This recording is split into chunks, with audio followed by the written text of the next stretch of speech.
Dude, you see what I'm saying? Why I hate this map? Baby? You see what I'm saying? Why I hate this map? I'm peeking an angle. They can be on top of 5 different both. There's too much crates.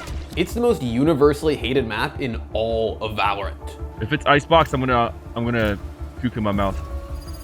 I'm looking over here, gotta look up here. Look at how many places I can get shot from. Bro! I hate Icebox, and there's nothing else I want to play on Icebox. But for some reason, one man has always loved Icebox. Shroud. This map's so good, man. I wish all the maps were like this. So good.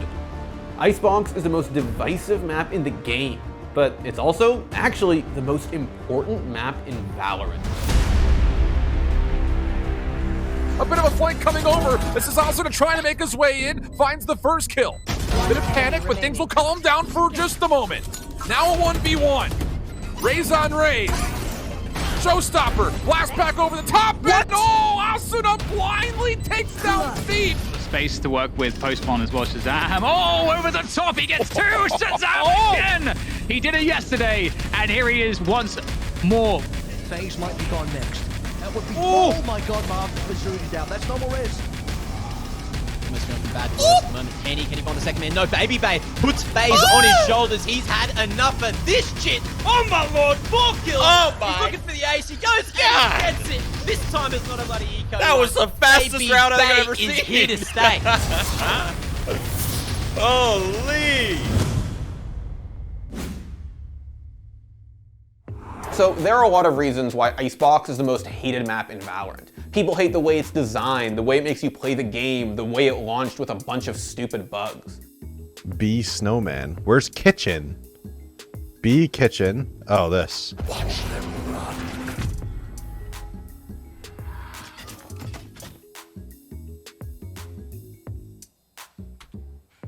But over the last few months, Icebox has actually become kind of an underdog. In fact, it might just be the most important map in Valorant. Shortly behind that is Tens. He's got the frenzy, and he's got a kill. Man, all up in Moose's face, and he's getting a jumping one as well onto Thief.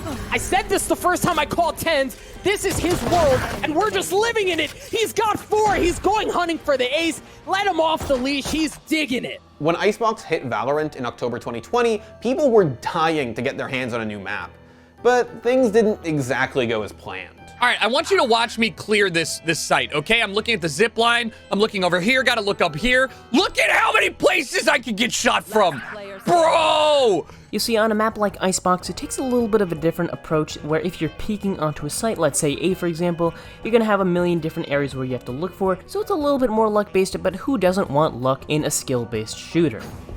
This map is horrible. And in December, when First Strike finally gave us our first look at pro play on Icebox, things only got worse. See, everyone had already decided that Icebox sucked, but there was this hope that maybe, just maybe, the pros knew how to make this dog shit map look good.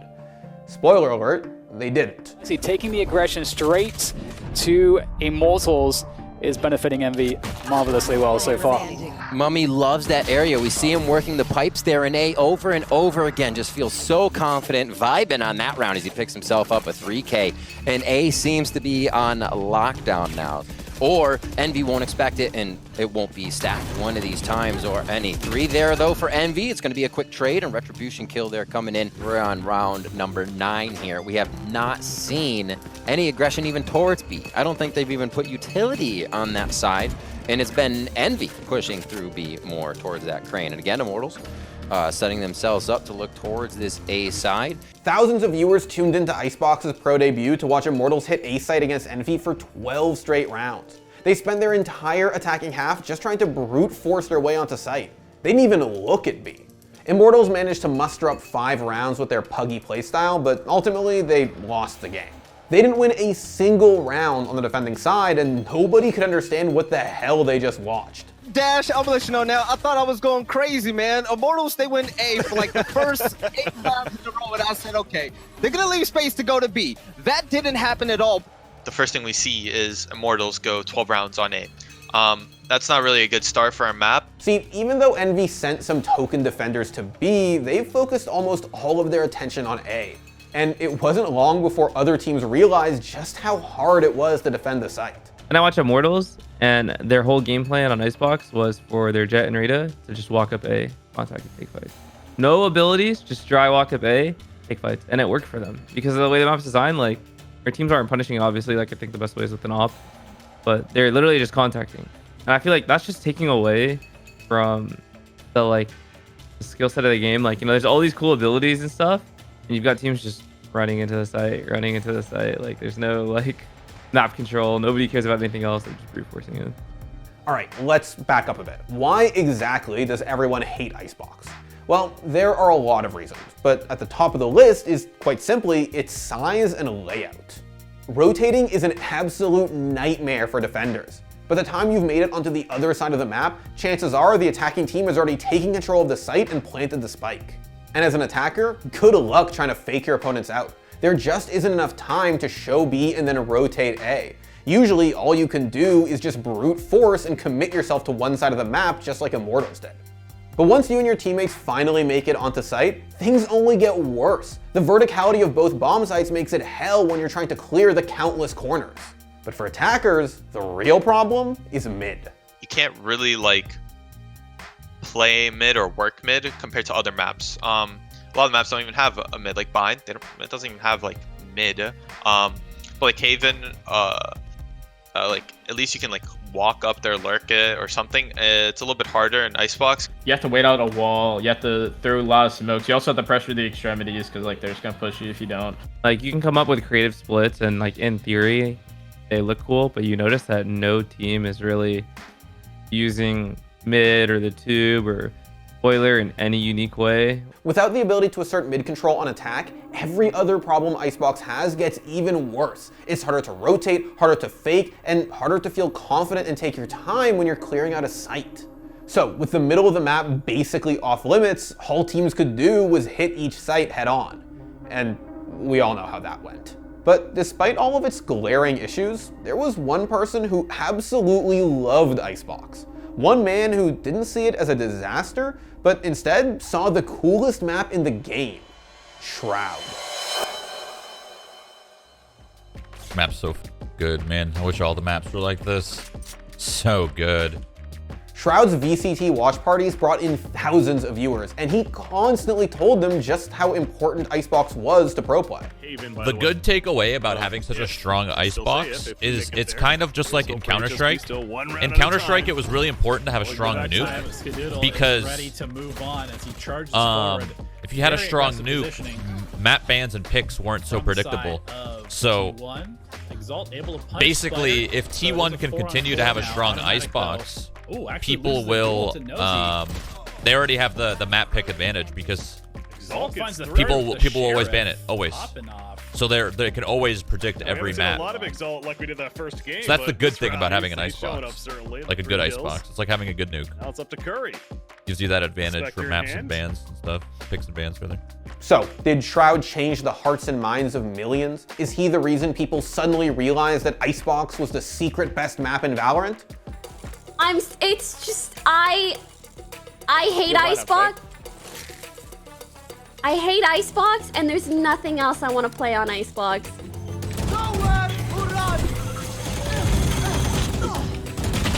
It's impossible! It's impossible! It's literally impossible to retake that side. I'm not gonna go iron. I'm not gonna be iron. As long as it's not Icebox, we win. It's Icebox! It's Icebox! I want to be iron! I want to be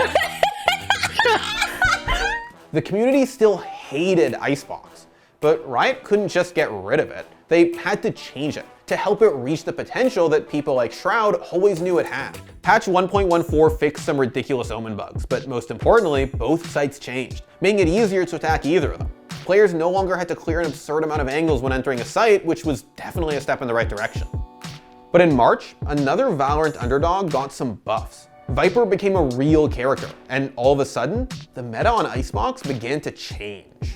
Marv tossing over that healing orb for Baby Bay, that jet. Be nice and topped off. The spike yet to be planted. 40 seconds, make it 35 on the clock, and everybody's come on over. There's the spike down on the ground, and T1 They're working with their 6th man, being the clock here inside the Cloudburst. Finally, Automatic will fall with just a frenzy in hand. But so much respect, maybe too much given. Well, this wall's phase crushing to them. T1. Spider finally to fall. Baby Bay forced to use the daggers. There's the Viper's pit, and Curry clutches the thrifty round and pushes T1 to map point. Viper's toxic screen ability allowed teams to secure plants on both sides of the map, and the change in team compositions gave Icebox more of an identity. Almost overnight, Icebox became a different map. It wasn't a place for the brute force tactics we saw at First Strike. Teams began to use more strategy. FaZe trying to claw back into this game. Nice Viper wall, though, will allow Team 1 to come forward. Automatic swinging in with Curry for a quick 3 frag. Spider slips in behind as well, and they have been absolutely demolished in the retake. T1 only losing 1 player on their way to this spike defuse to go up to 10 rounds. Was Icebox actually as bad as everyone made it out to be? Was Shroud right the whole time? Was every single Valorant player just blind to the truth? How does that even happen? Well, it's because Shroud saw the map's true potential, while other players didn't want to put in the time to learn how to play it properly. So I think it's kind of an NA problem where we're just stubborn. I think it's more of a culture thing. Like, if you don't like it right away, or you don't want to adjust, you don't want to take the reps into doing it, you just ban it, and you just say, because you ban it, and because you're not good at it, you say, fuck that map blows. At this point, even the pros have changed their mind about Icebox. I mean, I enjoy the map now. It's getting better. The more you play it, and with the agents, I think the big thing that changed in NA was the agents that were being played and made the map a lot better. When you're playing like 2 duelists and Omen and like something else, like Killjoy, I don't know, it leaves the map to be a lot more barren and dry. But then with Viper, it makes the map a lot more better, interesting. So it works out like that, where like once we got better agents to play like the map more correctly and properly, the map became a lot better. And more recently, with the release of Breeze, Riot has shown that they're willing to continue making these larger, more experimental maps. Just because Valorant started as a copy of Counter-Strike doesn't mean the 2 games have to be identical. Valorant actually needs Icebox. The game was never going to survive as a clone of CSGO. That's why Riot added agent abilities and made maps like Breeze and Icebox. They needed to give their game an identity of its own. It's kind of boring running around the same flat plane and everyone's got their crosshair head level. I think it's cool. And although the map had its fair share of haters early on, Icebox helped Valorant get away from all the CS comparisons. Icebox was the first truly Valorant map, and while some people still hate it for being weird and different, it's become a staple of pro play. Nitrous is going to immediately stick for at least half of this. He's going to stand up maybe for a little bit longer, but as he does, it's Luminosity who were able to pick up the pieces. A bit of a flank coming over. This is also trying to make his way in, finds the first kill. Bit of panic, but things will calm down for just a moment. Now a 1v1. Raise on Raise.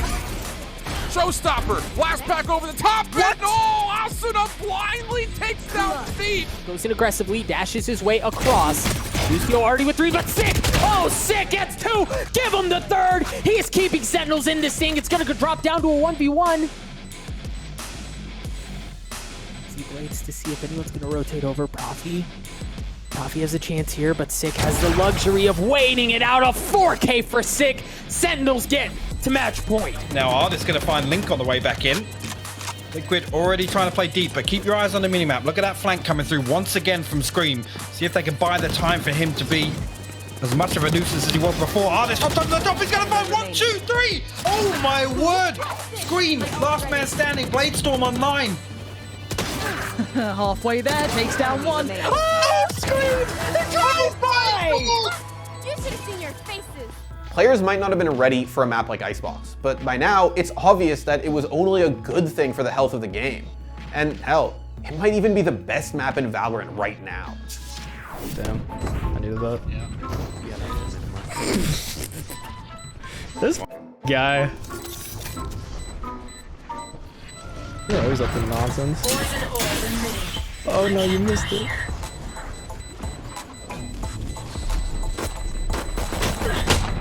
Clutch. No way. Oh my god. Defenders. So dumb. That's so stupid.